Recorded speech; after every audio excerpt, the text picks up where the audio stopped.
বেলায় গোপন সংবাদের ভিত্তিতে আমরা একটা বড় ধরনের সাফল্য অর্জন করি, 3টা অস্ত্র উদ্ধার করতে সক্ষম হই। এই বিষয়ে আপনাদের নিকট বিস্তারিত তুলে ধরবেন মাননীয় সহকারী পুলিশ সুপার জনাব সোহানুর রহমান সোহাগ স্যারকে বিস্তারিত বলার জন্য বিরত করছি। ধন্যবাদ। আমাদের বাসখালী থানার অফিসার ইনচার্জ সাথে আমার সাথে আছেন অফিসার পুলিশ পরিদর্শক আমার সামনে উপস্থিত সকল সাংবাদিক বৃন্দকে ধন্যবাদ জানাচ্ছি। আপনারা এই গল্পের মধ্যে কষ্ট করে উপস্থিত আছেন আমাদের বাসখালী থানার সুযোগ্য অফিসার ইনচার্জ, উপস্থিত আছেন পুলিশ পরিদর্শক তদন্ত এবং আমার সামনে সাংবাদিক সকলকে ধন্যবাদ জানাচ্ছি আজকের এই প্রেস ব্রিফিংয়ে উপস্থিত হওয়ার জন্য। প্রথমেই আসলে খুব শর্টকাট একটা এন্ট্রি আমি একটু ইন্ট্রো দিয়ে দিই। সেটা হচ্ছে যে আমাদের পুলিশ সুপার স্যার যখন থেকেই এই জেলায় যোগদান করেছেন, আপনারা জানেন যে স্যার প্রত্যেকটা থানাতে প্রতি রাতে ভিজিট করেন। অলমোস্ট বাই টাইম সবগুলো থানাতে এসে স্যার যান এবং আমাদের যে নির্দেশনা থাকে সেই নির্দেশনা অনুযায়ী আমরা কিন্তু নিয়মিত কাজ করে থাকি।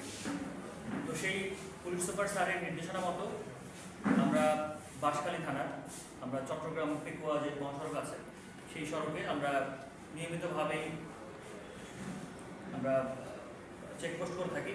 তো সেই চেকপোস্টের অংশ হিসেবে আমরা আরও বেশ ভালোভাবে চেকপোস্ট করার চিন্তাভাবনা করছি।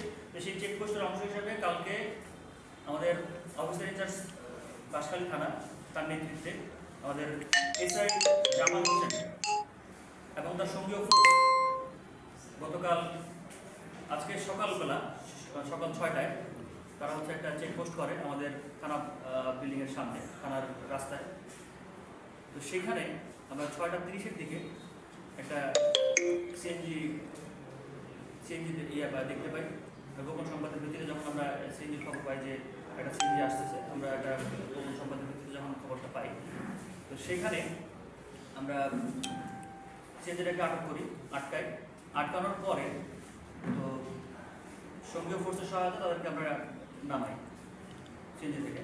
তো সেখানে আমাদের যে আসামি 1 নম্বর আসামি মোহাম্মদ শাখাওয়াত হোসেন, তার ব্যাগের মধ্যে আমরা 2টো দেশীয় তৈরি 1 নলা বন্দুক পাই এবং আরেকজন আসামি মোহাম্মদ ইলিয়াস, তার কাছ থেকে আমরা পাই একটি দেশীয় তৈরি এলজি।